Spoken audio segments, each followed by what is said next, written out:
Tighebo here. We're back with more Expected and Unexpected by Arctic Vulpix. Last time we left off, we just finished night 3, I think it was?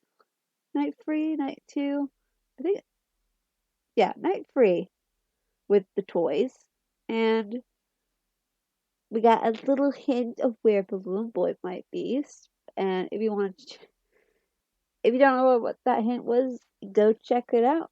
Because, there's a playlist at the end of the video if you want to check it out, or of course there is a link to this chapter in the description below, and you can just check it out there if you want to see. So, but yeah, as I said, if you want to follow, there's a chapter link in the description below if you want to follow along as always.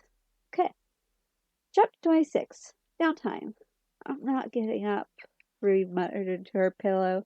I'm not. I don't care if they want me to come to work for the day shift. I'm not getting up. Days of only a few hours of sleep had finally hit her, and she was lying face first on her bed, talking to herself apparently.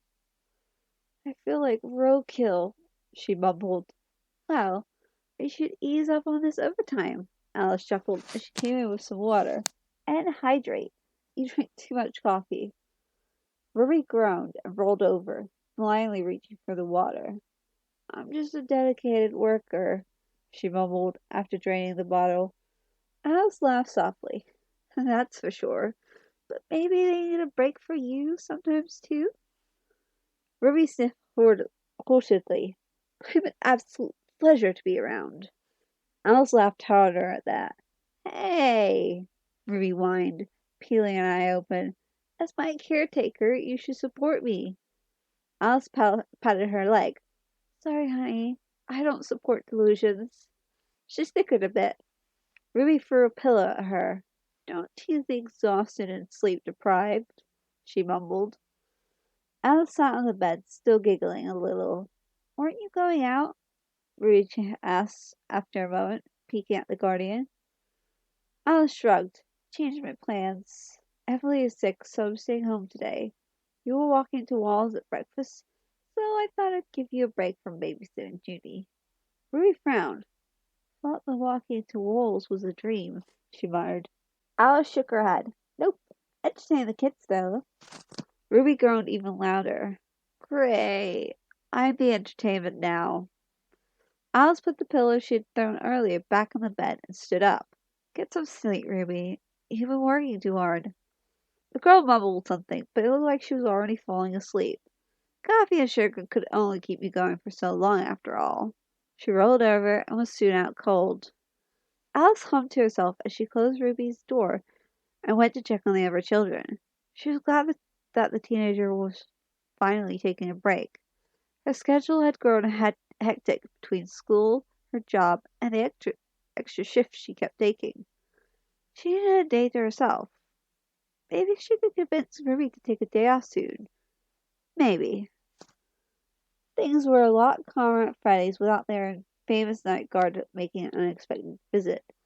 Freddy took a moment to relax during a lull in customers. Hey, Freddy! Chica came up to him. Chica? He noticed that she looked concerned. Is something wrong? The chicken fidgeted with her hands. It's about Ruby. I can't help but worry about her and the toys. She was tired when she left last night. Freddy nodded in understanding. She was, but you know she'll never listen to us. Of what advice could we give? She's determined to see this through to the end. Chica sighed miserably. I know. She's just the first one to accept us so easily, and I'm scared to lose her. She looked away, not just because of the deal with the ghosts. I'm worried for her. Freddy's ears drooped a little. We all are, Chica. She's got a way of worrying her way into your heart, no matter what, it seems. He rubbed his face. He knew the gang wouldn't be the same without Ruby. In such a short amount of time, she had managed to make herself an integral part of their weird little family. Yours feel the same, he sighed. They were pretty easy to read, no matter how they try to hide it.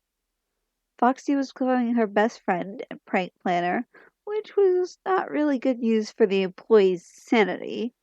Bonnie was taking on a role similar to a little brother for her. He was also a dangerous prank partner. Goldie was becoming a very good friend too. Ruby often went to her for advice if she didn't go to Freddie. How she had gotten so involved in their lives so easily. She may have been slightly crazy, but she was impossible not to not like after getting to know her, it seemed. Or at least for most people. Bonnie walked over to them, ears drooped and a depressed look on his face. Bonnie? Chica asked in concern. He looked up in surprise. He hadn't even noticed they were there, it seemed. You okay? She asked. He nodded, but it wasn't very convincing. Freddie had a pretty good idea on what the problem was. Toy Bonnie giving you grief again? He asked gently. Bonnie's flinch was all the answer he needed. The toy took great pleasure in bringing up all of Bonnie's painful memories when he was alone with him. They tried not to let him get to Bonnie, but he always managed to get through when they weren't looking. Just ignore him. Chica patted his arm, but it was easier said than done. Out of all of them, Bonnie had the worst time remembering the period the toys were active. He'd had nightmares of a time and still struggled with the memories. We'll just set Ruby on him tonight, Foxy growled from beside them. The fox was glaring at the blue rabbit across the room. He turned his attention to Bonnie. She's going to be furious. That got a bit of a smile out of the bot, but it was still far from his normal boisterous self. Foxy pulled the rabbit off to try and distract him, while Freddie sighed. Working with the toys, it seemed that a confrontation was coming, and quickly. He glared at Toy Bonnie for the 5th time. Toby! She finally snapped, using a nickname that he pretty much despised. Sit still while I'm doing your checkup. Toy Bonnie glared at her, but knew better than to answer back when she had tools in her hand. He complied grumpily while Toy Chica snickered off to the side. The toys were in the weekly checkup before the night started, and, as usual, were being difficult about it. The originals had disappeared off to the stage room, and he wasn't about to go ask them if they wanted to check up too, since they'd probably bite her head off. Even though they fell under her job description too. She let out a quiet sigh as she finished on Toy Bonnie, who shot into motion, hating being forced to sit still for any length of time. You're a child, Edie muttered to him as she waved Toy Freddy over. At least he was cooperative. Toy Bonnie wouldn't sit still. Toy Chica complained all the time. Puppet was a grumpy little brat about it, and Baby... Have you still not found Baby? She asked. Nope, Toy Chica said from her seat on a nearby table. She sounded very concerned. Aren't you maybe worried about him? She asked. Nope, Toy Bonnie and Toy Chica answered simultaneously. Toy Freddy mimicked her sigh. Puppet muttered something about him turning up at some point. Ruby could have put him anywhere, Edie said as she got started on Toy Freddy. I wonder how she even caught him. Who knows with that crazy chick? Toy Bonnie muttered, expression turning dark. Edie mentally facepalmed. Why did she mention the night guard around them? It just made them annoyed. As Toy Bonnie and Toy Chica launched into a tirade about why Ruby was awful, Edie tuned them out. Yes, she was friends with them. Boy, could they get annoying sometimes. You hanging in there? Toy Freddy asked her after a moment. She shrugged. Yeah, things have just been crazy, so my head will catch up with all this later probably. She rolled her eyes. He chuckled. Yeah, it has. Edie was extremely glad for the fact that Toy Freddy was a good friend. Besides the puppet, he was the only one who could control the chicken and rabbit sometimes, so he made her life a lot easier. Toby, you throw that cup at any of the bots in the next room, and I'm muting you for a week. Again, she said without looking up. Toy Bonnie groaned, but he put the cup down and slumped in the chair. I'm bored, he whined. I'm working, he shot back. Toy Freddy gave the rabbit a mild glare, and he pouted. Mangle looked over from where she was sitting, reading a book that he had brought her, and made a questioning static noise. Almost finished, Max. Haiti smiled at the bot. I'll come look at your arm in a moment, okay? Fox nodded again and went back to her book. One of her arms was giving her trouble again, so she asked Haiti to fix it by a whiteboard earlier that day. I'm bored, Toy Bunny said again, and groaned dramatically. He responded by throwing a wrench at him. Even her patience had its limits. Rabbit muttered something under his breath, but behaved after that. Generally, when Edie started throwing things, she was very low in patience, and she really would mute him again.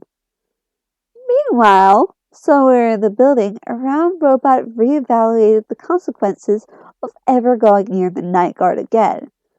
That is, if he ever got out of the small, batteryless environment he was currently trapped in. And that's the end of chapter 26. So, I hope you enjoyed. If you did, leave a like and go leave a review. Go leave a review because I don't want any comments about the story unless you leave a review. Okay? So leave a review first and then come back and tell me what you think. Because, I like to know, but I only if you do review because they wrote the story. They deserve the love. I'm just here to read it out loud and share the story, I guess. But yeah. So go do that. Come back and then, yeah. Also, be sure to subscribe. I upload new videos every Friday. And I will see you next Friday with a new video. Bye!